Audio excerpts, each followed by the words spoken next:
인간 곁에 숨어 살아온 변이 공생종의 기록. 우리가 어릴 때부터 상상해온 존재가 있습니다.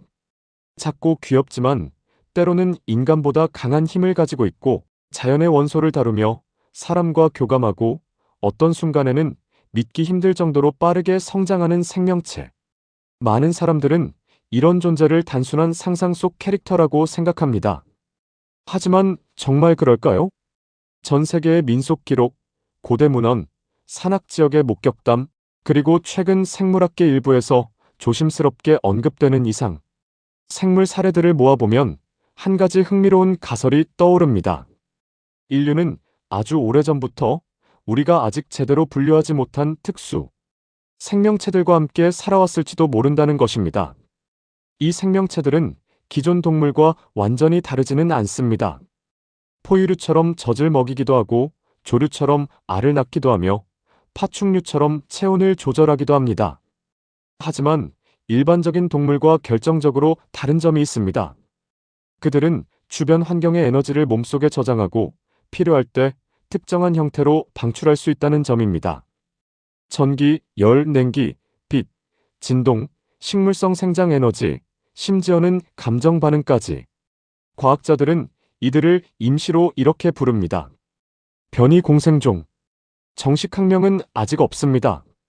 왜냐하면 이 생명체들은 공식적으로 인정된 적이 없기 때문입니다.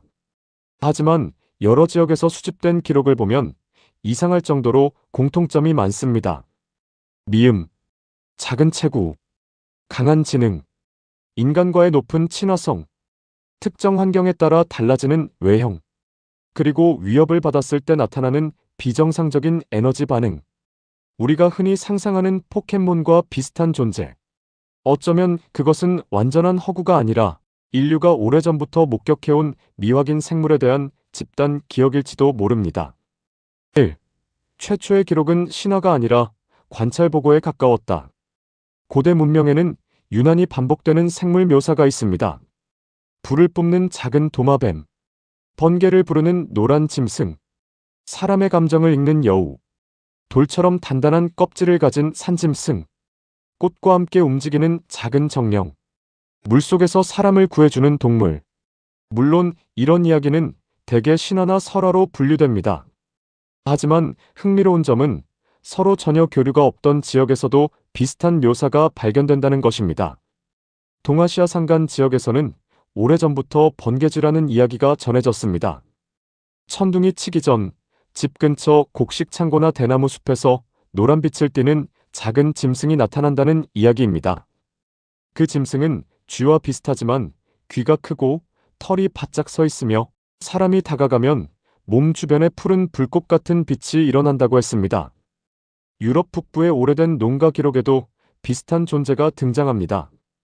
겨울이 오기 전 헛간에 숨어드는 작은 동물이 있었는데 그 동물이 머무는 집은 쥐가 사라지고 번개가 떨어져도 헛간이 잘 타지 않았다고 합니다. 사람들은 그것을 전기정령으로 불렀습니다. 남미 고산지대에서는 불씨를 지키는 작은 도마뱀 이야기가 있습니다. 이 도마뱀은 밤이 되면 몸이 은은하게 붉어지고 추운 곳에서도 체온이 떨어지지 않았다고 합니다. 어떤 부족은 이 도마뱀이 화산 근처에서 태어난다고 믿었고 실제로 화산재가 많은 토양에서 비슷한 생물을 봤다는 기록도 남아 있습니다. 이러한 이야기를 단순히 미신이라고 보기엔 관찰 방식이 지나치게 구체적입니다. 동물의 크기, 서식지, 먹이, 행동 패턴, 사람과의 거리감, 특정 기후에서의 출현 빈도까지 기록되어 있습니다.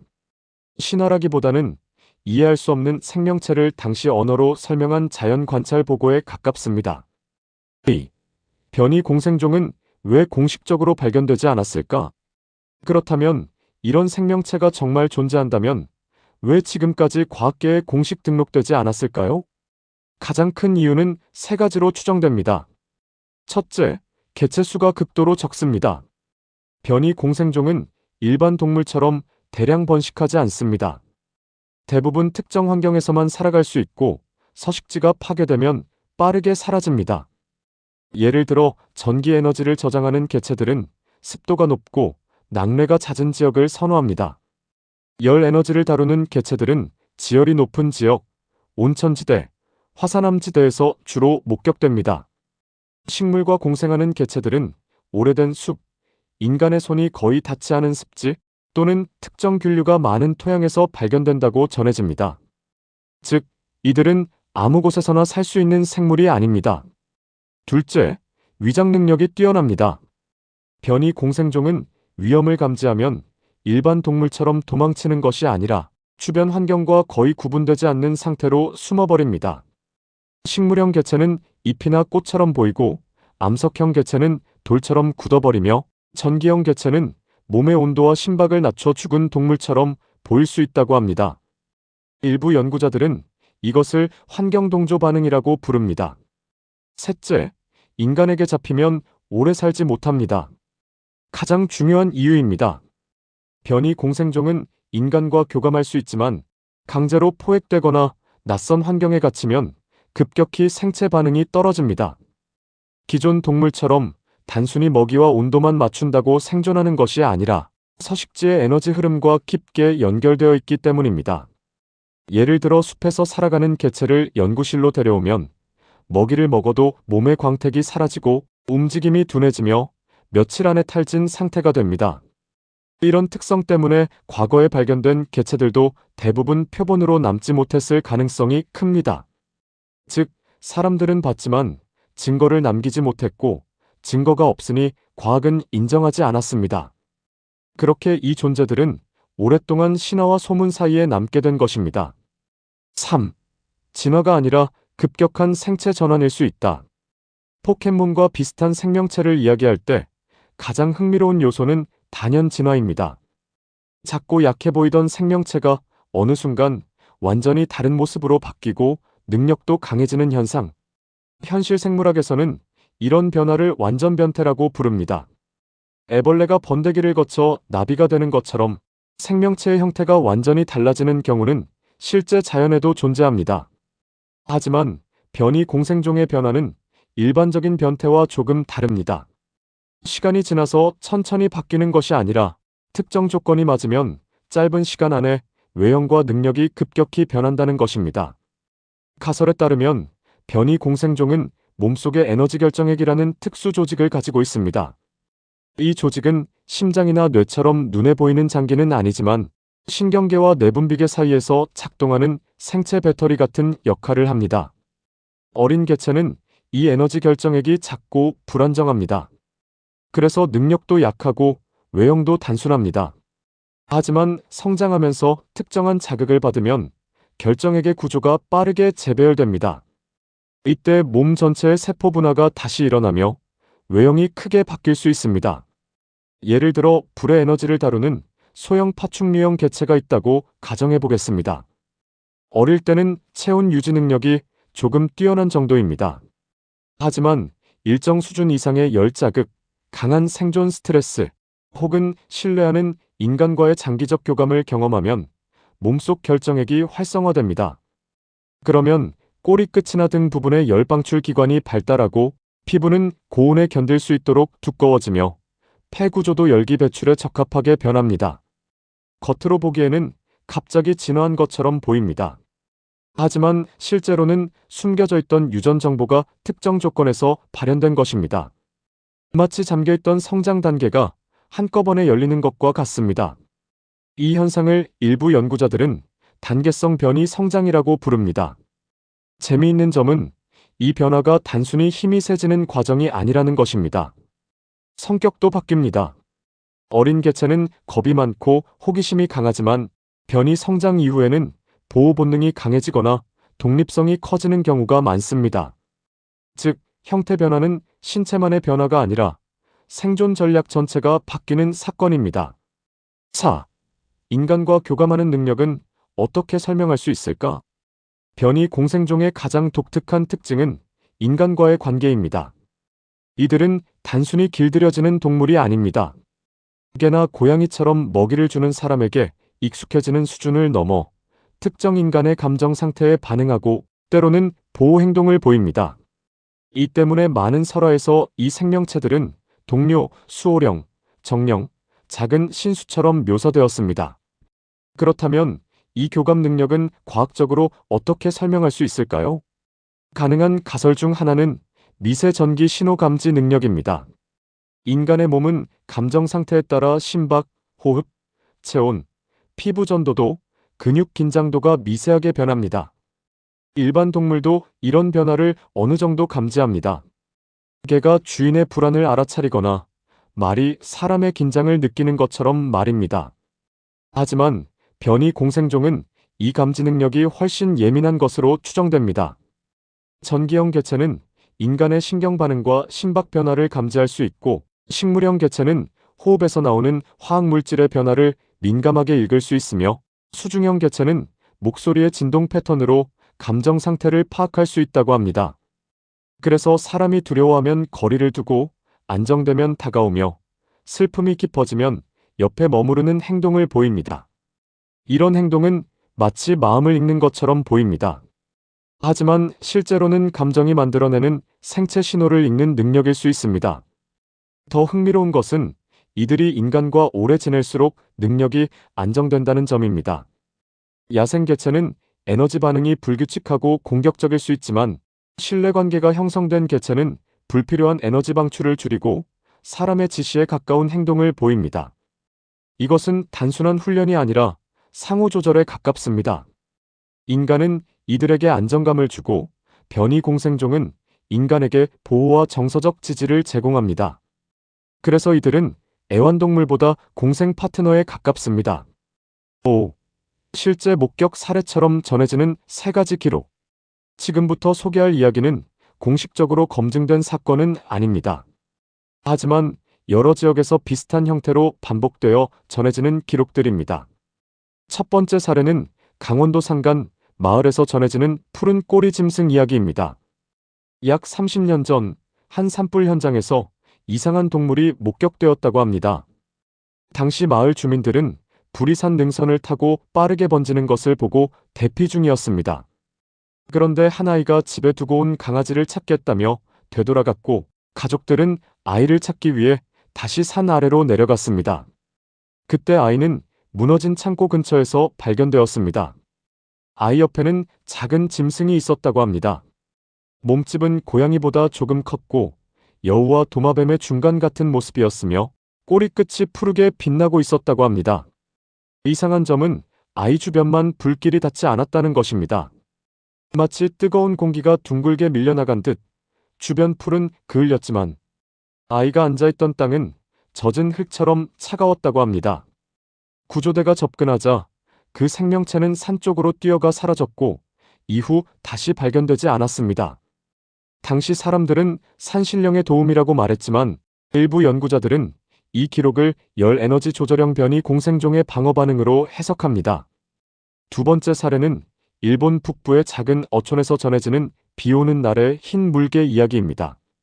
겨울 폭풍이 몰아치던 날, 한 어부가 파도에 휩쓸려 바다에 빠졌습니다. 수온이 낮아 생존 가능성은 거의 없었습니다. 그런데 몇 시간 뒤, 그는 해안가 바위 위에서 발견되었습니다. 어부는 의식을 잃기 직전 흰색의 작은 물개 같은 생물이 자신을 밀어 올렸다고 증언했습니다. 그 생물은 몸 주변에 희미한 빛을 내고 있었고, 파도 속에서도 전혀 흔들리지 않는 것처럼 보였다고 합니다. 더 이상한 점은 어부의 체온이 위험 수준까지 떨어지지 않았다는 것입니다. 그는 저체온증 초기 증상만 보였고 빠르게 회복했습니다. 지역 주민들은 그 생명체를 바다의 아이라고 불렀습니다. 연구자들은 이 사례를 수중형 변이 공생종의 열 보존 능력과 관련지어 봅니다. 차가운 물속에서 체온을 유지하기 위해 생체 열막을 형성하고, 그 막이 근처 인간에게까지 영향을 줬을 가능성이 있다는 것입니다. 세 번째 사례는 남미의 산악학교에서 전해집니다. 한 교사는 매년 우기 때마다 교실 창가에 작은 잎사귀 모양의 생물이 나타났다고 기록했습니다. 처음에는 벌레라고 생각했지만, 그 생물은 아이들이 떠들면 잎을 접고 조용히 책을 읽으면 다시 펼쳤다고 합니다. 특히 아픈 아이가 있으면 그 아이 책상 주변으로 다가가 몸에서 은은한 풀냄새를 냈다고 합니다. 그 냄새를 맡은 아이들은 기침이 줄거나 잠을 편하게 잤다고 말했습니다. 이 생물은 3년 동안 같은 시기에 나타났고 학교 근처 숲이 개발된 뒤 더 이상 보이지 않았습니다. 이 사례는 식물형 변이 공생종이 인간의 호흡과 체온 변화를 감지하고 진정작용을 하는 휘발성 물질을 방출했을 가능성을 보여줍니다. 실제로 현실의 식물도 방어 물질이나 향기 물질을 내보냅니다. 변이 공생종이 식물과 동물의 중간적 특성을 가진다면 이런 현상은 완전히 불가능하다고만 볼 수 없습니다. 6. 포켓몬과 닮았지만 결정적으로 다른 점.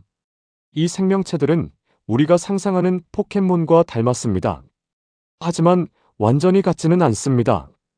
가장 큰 차이는 싸움을 위해 존재하지 않는다는 점입니다. 많은 창작물에서는 이런 생명체들이 서로 겨루고 성장하고 승부를 통해 강해지는 존재로 그려집니다. 하지만 실제 변이 공생종이 존재한다면 그들의 능력은 전투가 아니라 생존을 위한 것입니다. 전기를 방출하는 이유는 공격이 아니라 천적을 쫓기 위해서입니다. 불을 다루는 이유는 추운 환경에서 체온을 유지하기 위해서입니다. 물의 흐름을 조절하는 이유는 빠른 유속 속에서 자신과 새끼를 보호하기 위해서입니다. 식물 에너지를 사용하는 이유는 숲의 균형 속에서 몸을 숨기고 회복하기 위해서입니다. 인간이 보기엔 특별한 능력처럼 보이지만 그들에게는 숨쉬고 걷는 것과 같은 생존 방식일 뿐입니다. 또 하나의 차이는 인간이 마음대로 소유할 수 없다는 점입니다. 변이 공생종은 강제로 길들일 수 없습니다. 오히려 강한 통제나 구속을 받을수록 생체 에너지가 불안정해지고 공격성이나 탈진 반응이 나타납니다. 그들과 관계를 맺는 유일한 방법은 신뢰입니다. 먹이를 주고 기다리고 위협하지 않고 그 생명체가 떠날 자유를 인정해야 합니다. 그럴 때만 이들은 인간 곁에 머뭅니다. 그래서 옛 기록에서 이들은 재산이 아니라 인연으로 묘사됩니다. 잡았다가 아니라 찾아왔다. 소유했다가 아니라 함께 지냈다. 명령했다가 아니라 부탁했다. 이 표현의 차이는 매우 중요합니다. 어쩌면 인류는 오래전부터 알고 있었는지도 모릅니다. 이 생명체들은 인간보다 아래에 있는 동물이 아니라 자연과 인간 사이를 이어주는 또 다른 이웃이라는 사실을 말입니다. 7. 왜 아이들에게만 자주 보였을까? 변이 공생종 목격담에서 반복되는 특징이 있습니다. 아이들이 먼저 발견한다는 것입니다. 어른들은 보지 못했는데 아이만 봤다거나 아이가 말한 생물을 따라가 보니 흔적만 남아 있었다는 이야기가 많습니다.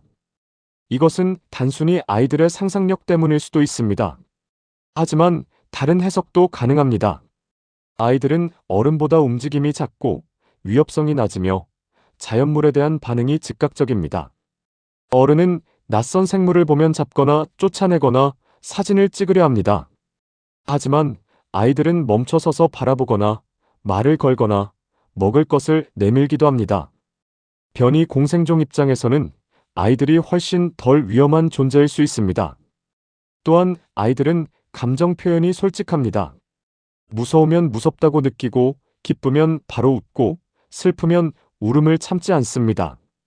감정 신호가 복잡하게 억제되지 않기 때문에 변이 공생종이 읽기 쉬운 상대일 수 있습니다. 그래서 이들은 아이에게 먼저 다가갔을 가능성이 있습니다. 민속학적으로도 아이와 정령의 만남은 자주 등장합니다. 숲에서 길을 잃은 아이를 도와주는 작은 동물, 아픈 아이 곁에 나타나는 빛나는 새, 외로운 아이와 친구가 되는 이상한 생명체. 이런 이야기는 단순한 동화일 수도 있지만 동시에 인간이 미확인 생명체와 맺었던 가장 순수한 접촉의 기록일 수도 있습니다. 8. 현대 사회에서 이들이 사라지는 이유. 만약 변이 공생종이 실제로 존재한다면 오늘날에는 왜 더 보기 어려울까요? 답은 간단합니다. 그들이 살 수 있는 환경이 빠르게 사라지고 있기 때문입니다. 오래된 숲은 도로로 갈라지고 습지는 매립되고 산은 관광지로 개발됩니다. 밤에도 도시는 밝고 공기는 오염되며 인간의 전파와 소음은 자연의 미세한 신호를 덮어버립니다. 변이 공생종은 강한 생물처럼 보이지만 사실 매우 민감한 생물입니다. 주변 에너지 흐름에 의존하기 때문에 환경 변화에 약합니다. 전기형 개체는 인공 전자파가 많은 도시에서 방향 감각을 잃을 수 있습니다. 식물형 개체는 농약과 토양 산성화에 취약합니다. 수중형 개체는 미세 플라스틱과 수온 변화에 영향을 받습니다. 열 에너지형 개체는 지열과 습도 균형이 깨지면 번식하지 못합니다. 인간이 편리함을 위해 만든 환경은 이들에게는 생존하기 어려운 공간이 된 것입니다. 그래서 일부 목격담은 점점 깊은 산, 폐광 근처, 사람이 떠난 마을, 오래된 사찰, 주변, 무인도 같은 장소로 이동하고 있습니다. 사람들이 사라진 곳에서만 이들이 다시 나타난다는 것은 의미심장합니다. 그들은 인간을 싫어하는 것이 아닙니다. 다만 인간이 만든 방식의 세계를 견디지 못하는 것입니다. 9. 연구자들이 조심스럽게 제안하는 분류. 비공식 연구자들은 변이 공생종을 크게 5계열로 나눕니다. 첫째, 전하형. 전기 에너지를 저장하고 방출하는 개체입니다. 작은 포유류나 조류 형태가 많고 털이나 깃털이 정전기를 모으는 구조를 가지고 있을 가능성이 높습니다. 천둥이 잦은 지역, 대나무 숲, 오래된 목조 창고, 곡식 저장소 주변에서 목격됩니다. 사람에게 친화적인 경우가 많지만 놀라면 주변 전자기기를 고장낼 수 있습니다. 둘째, 열액형. 체내에 고열을 저장하고 조절하는 개체입니다. 파충류형, 소형 포유류형, 조류형이 모두 보고됩니다. 화산지대, 온천, 건조한 바위산, 오래된 아궁이 근처에서 관련 설화가 많습니다. 추운 지역에서는 인간에게 도움을 주는 존재로, 건조 지역에서는 산불을 부르는 불길한 존재로 기록되기도 했습니다. 셋째, 수막형. 물의 압력, 흐름, 온도에 민감한 개체입니다. 물고기, 양서류, 해양 포유류와 비슷한 형태를 보입니다. 강한 폭풍이나 홍수 직전 목격되는 경우가 있으며 물에 빠진 사람을 구조했다는 전승도 많습니다.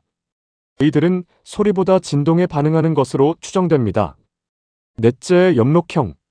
식물과 동물의 특성을 동시에 지닌 개체입니다. 잎, 꽃, 씨앗, 버섯과 닮은 외형을 가지지만 스스로 이동할 수 있습니다. 광합성과 유사한 에너지 생산 방식을 가진 것으로 추정되며 숲의 건강 상태에 매우 민감합니다. 인간에게 직접 공격성을 보이는 경우는 드물지만 숲을 훼손하는 행동에는 강하게 반응한다고 합니다. 다섯째, 감흥형. 가장 논란이 많은 계열입니다. 이들은 뚜렷한 원소 에너지를 다루기보다 주변 생명체의 감정과 신경 반응에 영향을 받습니다. 여우, 고양이, 새, 작은 영장류와 닮은 모습으로 묘사되며 꿈, 환각, 기억, 방향 감각과 관련된 목격담이 많습니다. 실제로 존재한다면 가장 연구하기 어려운 계열일 것입니다. 이 분류는 어디까지나 가설입니다. 하지만 전 세계의 기록을 이 기준으로 나눠보면 놀라울 정도로 많은 이야기가 설명됩니다. 10. 어느 날 우리 앞에 다시 나타난다면. 상상해 봅시다. 비가 많이 오던 어느 저녁, 골목길 전봇대 아래에서 작은 생명체 하나가 웅크리고 있습니다. 고양이처럼 보이지만 고양이는 아닙니다. 귀는 조금 더 크고 등에는 희미한 줄무늬가 있으며 젖은 털 사이로 아주 약한 푸른빛이 번쩍입니다. 당신이 가까이 다가가자 휴대폰 화면이 잠깐 깜빡입니다. 생명체는 도망가지 않습니다. 다만 당신을 바라봅니다. 그 눈빛은 야생동물의 경계심과는 조금 다릅니다. 마치 당신이 위험한 사람인지 아닌지 판단하는 것 같습니다. 이때 대부분의 사람은 휴대폰을 꺼내 사진을 찍으려 할 것입니다. 하지만 그 순간 생명체는 사라질지도 모릅니다. 이 존재들에게 인간의 시선은 언제나 위험과 연결되어 있었기 때문입니다. 잡히고 갇히고 실험당하고 전시되는 것. 그것이 인간이 낯선 생명체에게 해온 일입니다. 하지만 만약 당신이 휴대폰을 내리고 한 걸음 물러서고 조용히 우산을 내려놓는다면 어떻게 될까요? 생명체는 조금 더 머무를지도 모릅니다. 당신이 먹이를 던지는 대신 그냥 비를 피할 공간을 만들어준다면, 가까이 오라고 손짓하는 대신 스스로 선택하게 둔다면, 소유하려 하지 않고 이해하려 한다면, 어쩌면 그 생명체는 다음 날도 같은 장소에 나타날 수 있습니다. 그리고 며칠 뒤에는 당신이 지나갈 때 멀리서 따라올지도 모릅니다. 이 관계는 그렇게 시작됩니다. 포획이 아니라 신뢰로, 명령이 아니라 교감으로, 호기심이 아니라 존중으로. 11. 이 이야기가 우리에게 남기는 것. 포켓몬과 유사한 생명체에 대한 이야기는 단순히 정말 있을까? 라는 호기심에서 끝나지 않습니다. 더 중요한 질문은 이것입니다. 만약 그런 생명체가 정말 존재한다면 우리는 그들을 어떻게 대할 준비가 되어 있을까요?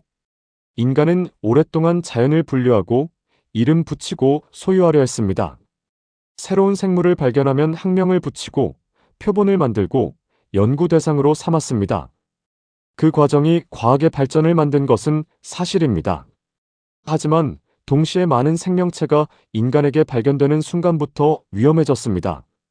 희귀하다는 이유로 잡혔고, 아름답다는 이유로 거래되었고, 특별하다는 이유로 실험당했습니다. 변이 공생종이 숨어 살아왔다면 어쩌면 그것은 진화의 결과가 아니라 생존을 위한 선택이었을지 모릅니다. 인간에게 들키지 않는 것, 그것이 그들이 살아남는 가장 좋은 방법이었을지도 모릅니다. 그래서 이 이야기는 판타지가 아니라 경고에 가깝습니다. 우리가 자연을 더 거칠게 밀어붙일수록 이런 존재들은 더 깊이 숨어들 것입니다. 반대로 우리가 숲을 지키고 강을 회복시키고 인간이 아닌 생명체와 함께 살아갈 방식을 배운다면 언젠가 그들은 다시 모습을 드러낼지도 모릅니다. 그때 우리는 그들을 괴물이라고 부를까요? 희귀종이라고 부를까요? 연구 대상이라고 부를까요? 아니면 오래전부터 우리 곁에 있었던 이웃이라고 부를까요? 12. 마지막 기록. 한 노인은 어린 시절 산에서 이상한 생명체를 만난 적이 있다고 말했습니다. 그 생명체는 토끼만 한 크기였고 등에는 작은 새싹 같은 것이 돋아 있었으며 걸을 때마다 발밑에 마른 풀이 조금씩 푸르게 변했다고 합니다. 노인은 그때 너무 어려서 그것이 무엇인지 몰랐습니다. 그저 다친 새를 안고 울고 있었는데 그 생명체가 조용히 다가와 새 옆에 앉았다고 합니다. 잠시 후 새는 다시 눈을 떴고 날개를 몇 번 떨더니 숲으로 날아갔습니다. 노인은 너무 놀라 생명체를 잡으려 했지만 그것은 한 걸음 물러났습니다. 그리고 이상하게도 그 순간 노인은 잡으면 안 된다는 생각이 들었다고 합니다. 그래서 그냥 말했습니다. 고마워. 그러자 그 생명체는 입처럼 생긴 귀를 살짝 흔들고 숲속으로 사라졌습니다. 수십 년이 지난 뒤에도 노인은 그 장면을 잊지 못했습니다. 그는 이렇게 말했습니다. 그건 동물이었지만 그냥 동물은 아니었어요. 사람 말을 알아들은 것 같았고 숲이 살아서 걸어 나온 것 같았죠. 나는 아직도 가끔 생각합니다. 그날 내가 잡으려고 하지 않아서 그 아이가 나를 기억하고 있을지도 모른다고요. 어쩌면 이것이 변이 공생종의 본질일지도 모릅니다. 그들은 인간에게 잡히기 위해 존재하는 생명체가 아닙니다. 인간에게 증명되기 위해 존재하는 생명체도 아닙니다. 그들은 자연의 틈에서 태어나 자연의 균형 속에서 살아가며 때때로 인간에게 모습을 보여주는 존재입니다. 우리가 그들을 볼 자격이 있을 때만, 그리고 우리가 그들을 소유하려 하지 않을 때만. 엔딩 내레이션. 우리는 오랫동안 상상 속 생명체를 꿈꿔왔습니다. 불을 다루는 작은 친구, 전기를 품은 귀여운 동물, 물속에서 사람을 구하는 신비한 존재, 꽃과 함께 걷는 작은 생명체. 그런데 어쩌면 그 상상은 완전히 새로 만들어낸 것이 아닐지도 모릅니다. 인류가 오래전부터 숲과 바다와 산에서 마주쳤던 설명할 수 없는 생명체들의 기억. 그 기억이 이야기로 남고 신화가 되고 캐릭터가 되고 다시 우리 상상 속에서 살아난 것일지도 모릅니다. 중요한 건 그들이 실제로 존재하느냐만이 아닙니다. 더 중요한 건 우리가 그런 존재가 살아갈 수 있는 세상을 아직 남겨두고 있느냐는 것입니다. 당신이 다음에 비 오는 골목을 지나갈 때, 산책길 풀숲에서 이상한 빛을 봤을 때, 아무도 없는 숲에서 작은 발소리를 들었을 때 무심코 지나치지 마세요. 그건 단순한 착각이 아닐지도 모릅니다. 어쩌면 아주 오래전부터 인간 곁에 있었지만 우리가 잊고 지낸 또 다른 생명체가 조용히 우리를 바라보고 있는 것일지도 모릅니다. 그리고 그 순간 가장 중요한 선택은 하나입니다. 잡을 것인가? 증명할 것인가? 아니면 조용히 인사할 것인가? 안녕. 나는 너를 해치지 않아. 어쩌면 그 한마디가 인간과 변이 공생종 사이의 첫 번째 진짜 대화가 될지도 모릅니다.